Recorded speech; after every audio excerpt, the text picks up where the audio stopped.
Hello bachcho, let's see the question. The question says that two rockets A and B approach each other as shown in the figure. As you can see over here, दो rockets हैं एक दूसरे की तरफ आ रही हैं. कहते हैं A travels to the right as 0.7 c, तो A इस तरफ जा रहा है 0.7 c से. B travels to the left as 0.8 c, तो A की B की स्पीड ये दे रखी है. C मतलब स्पीड ऑफ लाइट. ठीक है.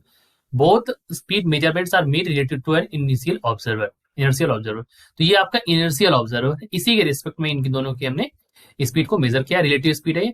Both rockets have a supply of unstable mesons with a mean proper lifetime of 2.6 10 की पावर -8 सेकंड्स. तो इनकी हमें दे रखा है mean life time. Which one of the following is a correct observation for the inertial observer? इनमें से कौन सा करेक्ट ऑब्जर्वेशन होगा for the case of inertial observer. ठीक है. देखो यहाँ पर कुछ चीजें आपको समझनी होगी कि सबसे पहले इस क्वेश्चन को सॉल्व करने के लिए, समझने के लिए जो हमारे पास की कॉन्सेप्ट यहाँ पर यूज करेंगे, वो यहाँ पर की कॉन्सेप्ट ये होगा कि हमें यहाँ पर मीन लाइफ टाइम के बारे में बात करनी है. ठीक है, वो भी हम बात कर लेंगे यहाँ पर. तो यहाँ पर जो हमारा की कॉन्सेप्ट लगेगा वो भी मैं यहाँ पर मेंशन कर देता हूँ. देखिए, और की कॉन्सेप्ट विल भी यहाँ पर लिखेंगे. मीन लाइफ टाइम लिखाना ना, तो रॉकेट ए या रॉकेट बी के लिए मीन लाइफ टाइम लिखेंगे. So let me write that mean life time. उसकी वैल्यू क्या हो जाएगी? Delta T A is equal to gamma delta T. ये हो जाएगी. ठीक है, चलिए करते हैं इसको. अब देखिए यहाँ पर गामा की वैल्यू जो है वो मैं आपको यहाँ पर मेंशन करूंगा. ठीक है, तो गामा की वैल्यू क्या हो जाएगी वो भी मैं मेंशन करता हूँ. देखो, अब अकॉर्डिंग टू क्वेश्चन हम चलते हैं. सबसे पहले हम डेल्टा टी ए का निकालेंगे और ध्यान रखिएगा दोनों की जो है वो mean life time delta T की वैल्यू दे रखी है. क्या दे रखी है?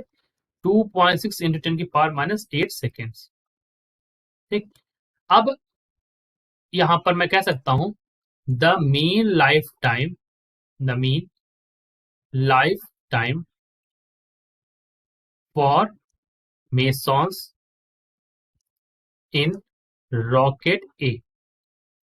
That means we can write this as delta T A या डेल्टा टी बी. आप देखिए डेल्टा टी ए या डेल्टा टी बी कुछ भी लिख सकते हैं, ए या फिर बी भी लिख सकते हैं. ठीक है, और बी उसके लिए भी गामा डेल्टा टी भी होगा. ठीक है, तो यहाँ पर डेल्टा टी ए लिखेंगे that is equal to 1 upon gamma delta T होता है, गामा के लिखिए वैल्यू 1 अपॉन. अब इनकी 0.7 0.8 सी दे रखा है. ठीक है, तो हम लिख सकते हैं that we can write this as 1 minus 0.7 c by c का स्क्वायर. ठीक है, 1 minus v square by c, इस तरह से लिखा. ठीक है, तो ये वाई दे रखा हो, बाकी नीचे सी आता है इंटू 2.6 इंटू 10 की पावर -8. इसको आप सॉल्व करेंगे, सी से सी कट जाएगा. 1 माइनस 0.7 सॉल्व करेंगे तो ये वैल्यू कितनी हो जाएगी? That means you will get this value as 1 upon 0.51 in the square root multiplied by 2.6 10 की पावर -8.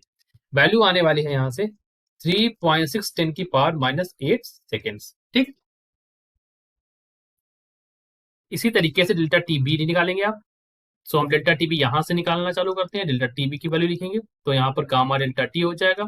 इसकी वैल्यू हो जाएगी 1 अपॉन, यहाँ पर भी स्क्वायर रूट लगाएंगे, 1 माइनस यहाँ पर हो जाएगा 0.8 सी बाई सी का होल स्क्वायर इंटू मल्टीप्लाई कर देंगे 2.6 10 की पावर -8 कर देंगे.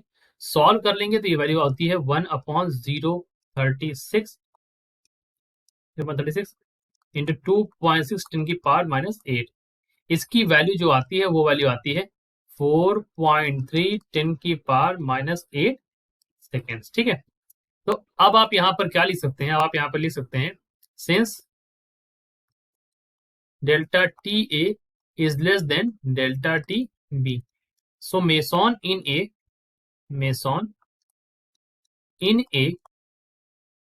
Will decay before the meson in B. ठीक है, तो ये वाली बात यहाँ पर सही बैठेगी. That the on average the meson in A will decay before the meson in B. तो डी वाला ऑप्शन यहाँ पर सही है. Okay, so this is our answer. I hope you understood it well. Best of luck.